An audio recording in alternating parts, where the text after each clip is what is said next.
അസ്സലാമു അലൈക്കും. പ്രണയം എന്നത് പലർക്കും പാപത്തിലേക്ക് വഴി പോലെ തന്നെ തോന്നാം. പക്ഷെ അള്ളാഹുവിനെ ഭയന്ന് ഹൃദയം കാത്തു സൂക്ഷിച്ച രണ്ട് ആളുകളുടെ കഥയാണ് ഇന്ന് നമ്മൾ കേൾക്കുന്നത്. ഇതും വെറും പ്രണയ കഥയല്ല, ദുആയുടെ ശക്തി, സഹനത്തിൻ്റെ വിജയം കൂടിയാണ് എന്ന് നമുക്ക് തെളിയിച്ചു തരുന്ന കഥയാണ്. മലപ്പുറത്തെ ഒരു ചെറിയ പട്ടണത്തിൽ താമസിച്ചിരുന്ന ഫാത്തിമ ദീൻ പാലിക്കുന്ന ശാന്ത സ്വഭാവമുള്ള ഒരു പെൺകുട്ടിയായിരുന്നു. അവൾക്ക് ഒരു സ്വപ്നം മാത്രമേ ഉണ്ടായിരുന്നുള്ളൂ: അള്ളാഹുവിനെ സന്തോഷിപ്പിക്കുന്ന ജീവിതം. അതേ കോളേജിൽ പഠിച്ചിരുന്ന അമീൻ, നമസ്കാരം വിട്ടുകൂടാത്ത, മാതാപിതാക്കളെ ആദരിക്കുന്ന ഒരു യുവാവ്. ഒരു ദിവസം ഇരുവരും സ്കൂളിൽ നിന്ന്, കോളേജിൽ നിന്ന് ലൈബ്രറി റൂമിലേക്ക് പോയി. പുസ്തകം എടുക്കുമ്പോൾ ഇരുവരും ഒരേ പുസ്തകം എടുക്കാൻ ശ്രമിച്ചു. അവരുടെ കണ്ണുകൾ ഒരു നിമിഷം കണ്ടുമുട്ടി. ആ കണ്ടുമുട്ടലിലൂടെ അവർക്ക് മനസ്സിലായിരുന്നു, കണ്ണിലൂടെ എന്തോ ഒന്നങ്ങ് പോയതുപോലെ, ഒരു ജീവിതത്തിലേക്ക് വേണ്ടിയുള്ള എന്തൊക്കെയോ അങ്ങ് മറന്നതുപോലെ. ഒരു നിമിഷം അവരങ്ങ് മയങ്ങിപ്പോയി. അത് പ്രണയത്തിൻ്റെ തുടക്കമല്ല, അത് അള്ളാഹു എഴുതിയ ഒരു പരീക്ഷയുടെ തുടക്കമായിരുന്നു അവരുടെ ജീവിതത്തിൽ.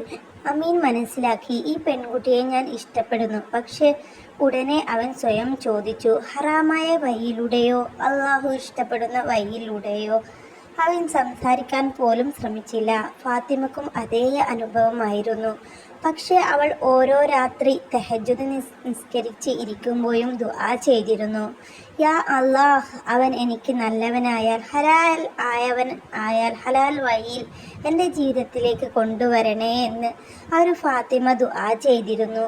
അതുപോലെ അമീനും ദുആ ചെയ്യലുണ്ടായിരുന്നു.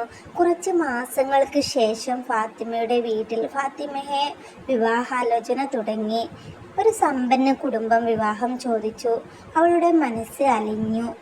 അവളുടെ മനസ്സാകെ വിഭ്രാന്തിയായി. അവൾ ആ ഒരു ലോകത്ത് നിന്ന് മായ്ഞ്ഞു പോയതൊക്കെ പോലെ അവൾക്ക് തോന്നി. അവൾ ഹാജത്തിൻ്റെ നമസ്കാരം ചെയ്തു. അന്നേരം അമീൻ വിദേശത്തേക്ക് ജോലി തേടി പോകേണ്ടി വന്നു. ഇരുവരും ഒന്നും പറഞ്ഞില്ല, പക്ഷേ ഹൃദയം അള്ളാഹുവിനോട് മാത്രം സംസാരിച്ചു. 2 വർഷം കടന്നു. അമീൻ വിദേശത്ത് കഷ്ടപ്പെട്ട് ജോലി ചെയ്തു. ഓരോ ജുമുഅ നാളിലും ഒരു ദുആ മാത്രം, എനിക്ക് ഹലാൽ ജീവിതം പങ്കാളിയെ നൽകണമേ എന്ന് ദുആ ചെയ്തു.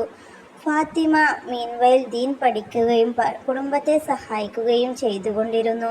അവൾ ഒരിക്കലും ഹറാം ബന്ധത്തിലേക്ക് പോയില്ല. ഒരു ദിവസം അമീൻ്റെ ഉമ്മ വിവാഹത്തിനായി വീട്ടിൽ പെൺകുട്ടിയെ അന്വേഷിച്ചു കൊണ്ടിരിക്കുന്നു. അമീൻ്റെ ഉമ്മാനോട് ഒരു ബന്ധുവാണ് ഫാത്തിമയുടെ പേര് പറഞ്ഞത്. ഇരു വീട്ടുകാരും കണ്ടുമുട്ടി. അപ്പോഴാണ് അവർ മനസ്സിലാക്കിയത്, അവർ ഒരിക്കൽ ഒരേ കോളേജിലുണ്ടായിരുന്നു എന്ന്. അവരുടെ കണ്ണുകളിൽ സന്തോഷം, കണ്ണീർ തോരുമഴയായി പെയ്തു. കാരണം അവർ ഒരിക്കലും ഹറാം വഴി തിരഞ്ഞെടുത്തിരുന്നില്ല. നിക്കാഹ് ദിവസം ഖുതുബയിൽ ഖത്തീബ് പറഞ്ഞു, അള്ളാഹുവിനെ ഭയന്ന് വിട്ടുപോകുന്ന ഓരോ കാര്യത്തിനും അള്ളാഹു അതിനേക്കാൾ നല്ലത് നൽകും. അമീനും ഫാത്തിമയും ഒരുമിച്ച് നോക്കി പുഞ്ചിരിച്ചു. ഒരു പ്രണയത്തിൻ്റെ അവസാനമല്ല, ഹലാൽ പ്രണയത്തിൻ്റെ തുടക്കമാണ്. പ്രിയ സഹോദര, സഹോദരി, നിങ്ങൾ ഈ വീഡിയോ കേൾക്കുന്നുണ്ടല്ലോ, ഇതിൽ നിന്ന് നിങ്ങൾക്ക് എന്താണ് മനസ്സിലായത്? ഹറാം വഴിയിൽ തുടങ്ങുന്ന പ്രണയം ഹൃദയം തകർക്കും. പക്ഷേ അള്ളാഹുവിൻ്റെ വിശ്വാസത്തോടെ കാത്തിരിക്കുന്ന പ്രണയം ജീവിതം മുഴുവൻ ബർക്കത്ത് നൽകും.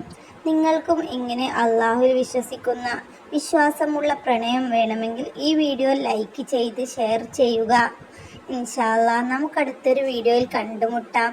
നമ്മൾ അള്ളാഹുവിനോട് പറഞ്ഞാൽ നമുക്ക് ഏത് കാര്യവും അള്ളാഹു തരും എന്ന് ഈ അമീൻ്റെയും ഫാത്തിമയുടെയും ജീവിതം നമ്മളെ പഠിപ്പിക്കുന്നു. ഇത് വെറും ഒരു കഥ മാത്രമല്ല, നമ്മളിൽ ഒരു ഉണർത്തലും കൂടി ആണ്. നമ്മൾ അള്ളാഹുവിനോട് പറയുക, നമ്മൾ ഹറാം വഴി തേടാതിരിക്കുക. അത് ഏത് കാര്യമായാലും പടച്ച റബ്ബ് നമ്മുടെ ആഗ്രഹം ഹലാൽ ആണെങ്കിൽ, ഹയർ ആണെങ്കിൽ നമുക്ക് സാധിപ്പിച്ചു തരും. ഇന്നല്ലെങ്കിൽ നാളെ കാത്തിരിക്കുക, ഉറപ്പായിട്ടും നമുക്ക് തരും. ദുആയ്ക്ക് ഉത്തരമുണ്ടാവും. എല്ലാവരും ദുആ ചെയ്യുക. ഇൻഷാ അല്ലാഹ് നമുക്ക് പിന്നെ കണ്ടുമുട്ടാം. അസ്സലാമു അലൈക്കും.